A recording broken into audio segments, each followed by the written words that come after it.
नमस्कार साथियों। हम पढ़ रहे हैं राजस्थान के प्रसिद्ध दुर्ग और प्रसिद्ध दुर्गों में आज हम चर्चा करेंगे जोधपुर का जो प्रसिद्ध दुर्ग है मेहरानगढ़ दुर्ग। अब साथियों जो 2-4 दिन से आपके लिए क्लासें नहीं चल रहे हैं, तबीयत खराब थी, कुछ भी रीजन समझो, लेकिन आज हम चर्चा करेंगे वापिस मेहरानगढ़ दुर्ग।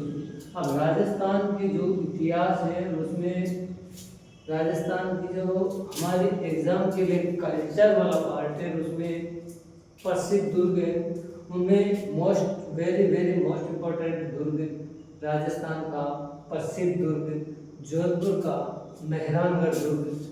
अब साथियों इसकी सबसे पहले चर्चा करते हैं कि इस दुर्ग को किस किस नामों से जाना जाता है, इसके उपनाम क्या है। सबसे पहले हमें याद रखना चाहिए कि राजस्थान के जो प्रसिद्ध दुर्ग है उनको किस किस नामों से जाना जाता है। तो साथियों मिहिरगढ़ दुर्ग भी कहा जाता है, मयूरध्वजगढ़ भी कहा जाता है, जबरोगढ़ भी कहा जाता है, मेहरानगढ़ दुर्ग भी कहा जाता है, गढ़ चिंतामणि दुर्ग भी कहा जाता है और कागमुखी दुर्ग भी कहा जाता है।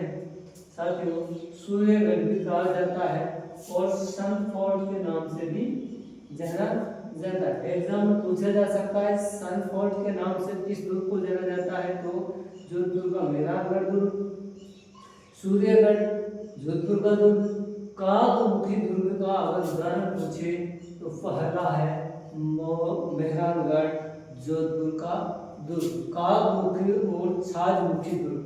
साथियों मैंने क्लास शुरू करने से सबसे पहले दुर्गों के प्रकार बताए थे, उनमें बनावट के आधार पर कागमुखी और छाजमुखी 2 प्रकार के दुर्ग बताए थे।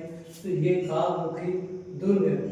गढ़ चिंतामणि इसी दुर्ग को जाना जाता है, मेहरानगढ़ जोधपुर के दुर्ग को जाना जाता है, जबरोगढ़ मयूर के आकार का होने के कारण मयूरागढ़ कहा जाता है, साथियों मेहरगढ़ भी कहा जाता है।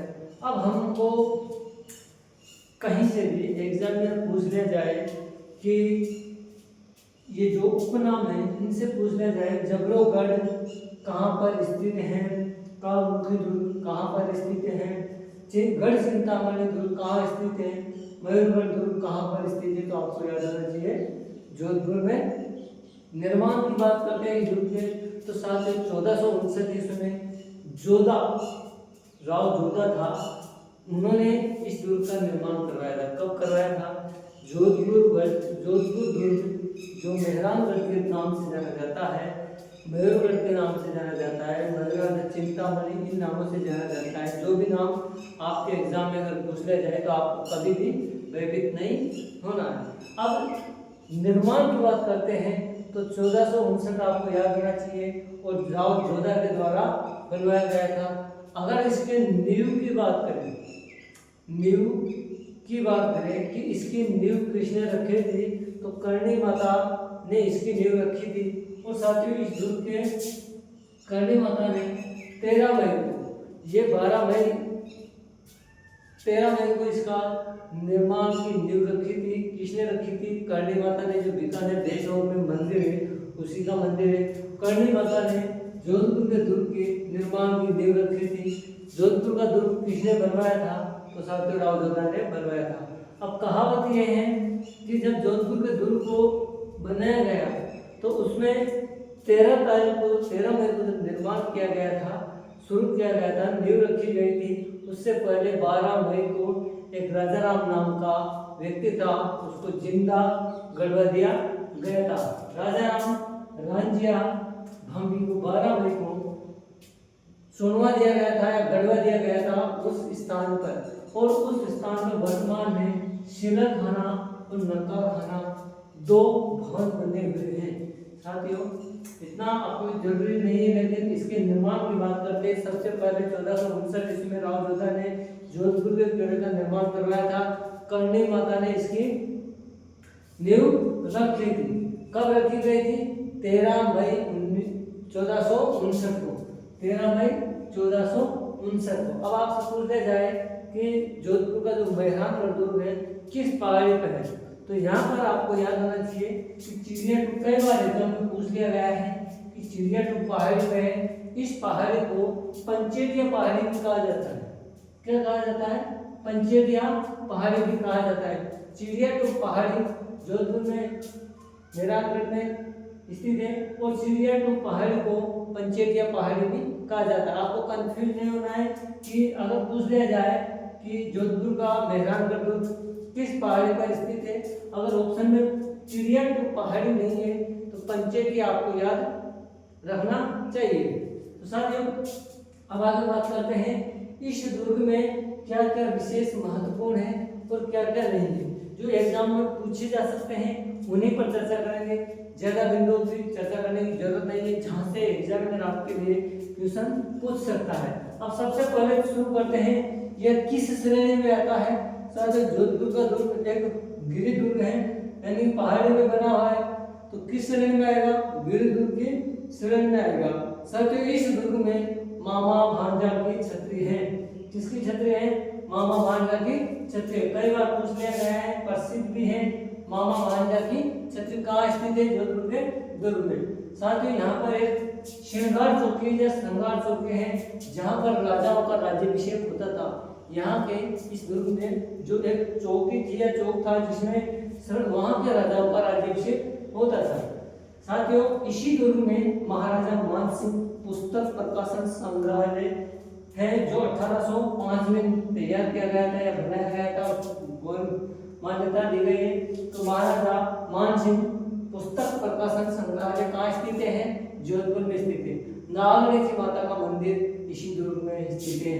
नागणेशी माता वेरी वेरी मोस्ट इंपोर्टेंट है, कई बार एग्जाम में पूछ लिया गया है कि नागणेशी माता का मंदिर कहाँ स्थित है, तो आपको क्या रखना है? अगर दुर्ग पूछे तो इन दुर्गों का नाम मेहरानगढ़ दुर्ग जोधपुर में स्थित है। अगर ये जिला पूछे तो जोधपुर में स्थित है। अब साथियों चामुंडा माता का मंदिर कहाँ है? जोधपुर में। चामुंडा माता का मंदिर वैसे भी फेमस, 2008 में वहां पर एक भगदड़ हुई थी, उस भगदड़ में सैकड़ों लोगों की मौत हुई थी, इसलिए फेमस है। 23 सितंबर आपको याद होना चाहिए कि 23 सितंबर 2008 को एग्जाम में पूछा गया है। उस टाइम पे तत्कालीन एग्जाम में हुई थी, उसमें पूछा गया था कि 23 सितंबर 2008 को सैकड़ों मौतें होने के कारण ये प्रसिद्ध हुआ। चामुंडा माता का मंदिर कहाँ है? जोधपुर में, मेहरानगढ़ दुर्ग। साथियों इस जांच को, इसकी जांच जो बिठाई गई थी, जसराज चोपड़ा आयोग बनाया गया था, उसके माध्यम से इसकी जांच करवाई गई है। सूर्य मस्जिद, इस दुर्ग में सूर्य मस्जिद है जिसका निर्माण शेरशाह सूरी ने करवाया गया। जोधपुर के शासकों को शौर्य का प्रतीक किसे कहा जाता है? कई बार पूछ लिया जाता है कि जोधपुर के शौर्य का प्रतीक जाना जाने वाला दुर्ग पूछे या पूछ लिया जाए कि जोधपुर के शासकों का शौर्य किसे कहा जाता है, तो जोधपुर के किले को साथियों शासकों का शौर्य का प्रतीक माना जाता है। और मेहरानगढ़ म्यूजियम संग्रहालय जो बना हुआ है 1914 में बना है, 1974 में तैयार किया गया है। अब साथियों इसमें और मुख्य क्या क्या चीजें, बोलने में दिक्कत हो रही है, छाने हो रहे हैं, समस्या बहुत भयंकर हो रही है, लेकिन आपके लिए कोशिश किया आज फिर। भूरे खांची बाजार कहाँ स्थित है? जोधपुर के किले में। याद होना चाहिए आपको, एग्जाम में पूछ सकता है कि जोधपुर के किले की बाजार, सॉरी भूरे खांची बाजार कहाँ है, तो जोधपुर के किले में। अब साथियों जसवंतरा, कई बार एग्जाम में पूछा गया है कि राजस्थान का ताजमहल, मारवाड़ का ताजमहल किसे कहा जाता है, तो जसवंतरी को राजस्थान का ताजमहल या मारवाड़ का ताजमहल कहा जाता है। किसे कहा जाता है? जसवंतरी को। इसका निर्माण किसने करवाया था, तो साथियों इसके निर्माण की बात करें तो महाराजा सरदार सिंह ने अपने पिता जसवंत सिंह की याद में, किसने? सरदार सिंह ने 1899, आपको याद रहना चाहिए 1899 में सरदार सिंह ने अपने पिता जसवंत सिंह की याद में बनवाया था जसवंतरा, जिसे क्या कहते हैं? राजस्थान का ताजमहल या मारवाड़ का ताजमहल कहा जाता है। अब साथियों बात करते हैं इस दुर्ग में जल के स्रोत। तो यहाँ पर जल के स्रोत, दो जल के स्रोत की बात करते हैं, रानीसर तालाब और एक है पदम सागर तालाब। मुख्य रूप से दो तालाब हैं जिनका उपयोग इस दुर्ग के पास में है और इनका किया जाता है। 1459 में राव जोधा की हाड़ी रानी जसमादे ने इस दुर्ग का निर्माण करवाया था। जसमादे, रानी शर, अगर रानी आ जाए तो जोधा की पत्नी जसमादे ने इस दुर्ग का निर्माण 1459 में करवाया था। जब दुर्ग का निर्माण शुरू किया उसी के साथ इस रानी की देखरेख में ये तालाब रानी सर तालाब का निर्माण करवाया गया। दूसरा है पदम सागर तालाब जिसका निर्माण राव जोधा ने खुद ने करवाया था। अब साथ ही मंदिर की बात करें तो इस दुर्ग में एक तो मुरली मनोहर मंदिर भी है और आनंद घन मंदिर भी है जो कोई विशेष महत्वपूर्ण नहीं रखता है।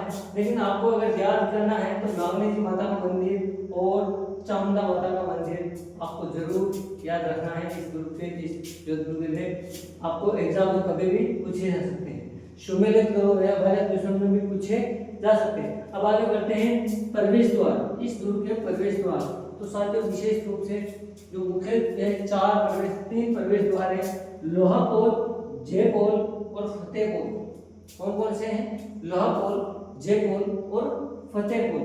जिसके इस लोहापोल का निर्माण करवाया था राव मालदेव ने शुरू किया गया था, जबकि विजय सिंह ने इसका पूरा करवाया था। कब करवाया था? 1548 ईस्वी में शुरू किया गया। लोहापोल का निर्माण मालदेव ने करवाया था और इसको पूरा किसने किया था? विजय सिंह ने करवाया था। साथ ही जयपोल का निर्माण मान सिंह राठौर ने करवाया था 1808 में और फतेहपोल का निर्माण अजीत सिंह ने करवाया था। अब साथियों बात करते हैं इसमें महल। कौन कौन से महल हैं जो आपको पूछे जा सकते हैं, जो प्रसिद्ध हैं उनके बारे में। चोखेगांव महल है, इसका निर्माण A.H. मुदर ने करवाया था। भित्ति चित्रों के लिए प्रसिद्ध है। किसके लिए प्रसिद्ध है? भित्ति चित्रों के लिए। अब एग्जामिनर आपको पूछा जा सकता है कि निम्न में से सुमेलित कीजिए कि चोखेगांव महल किससे संबंधित है, वो सुमेलित करना है। तो आपको याद होना चाहिए भित्ति चित्रों के लिए प्रसिद्ध है।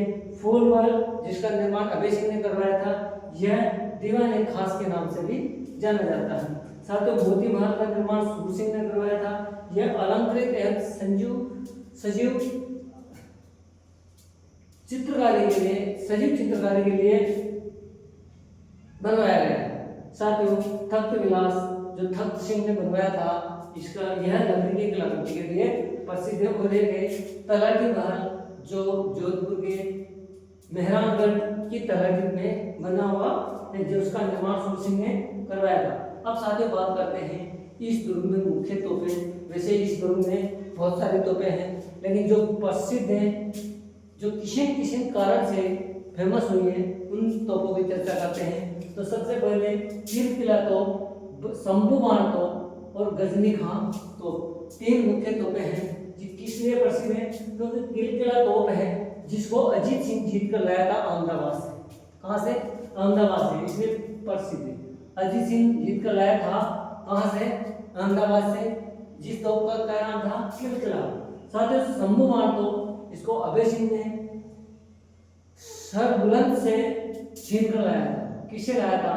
सर बुलंद सिंह से छीन कर लाया था। अब साथ ही गजनी खां जो गजनी से गज सिंह ने जालोर विजय से प्राप्त की गई थी। जो मुख्य तोपें थी, तीन मुख्य तोपें हैं, किला तोप, शंभू बाण तोप और गजनी खां तोप। अब साथ ही आपको याद होना चाहिए, कभी भी एग्जाम में पूछा जा सकता है कि निम्न में से कौन सी तोप कहाँ स्थित है, पूछा जा सकता है।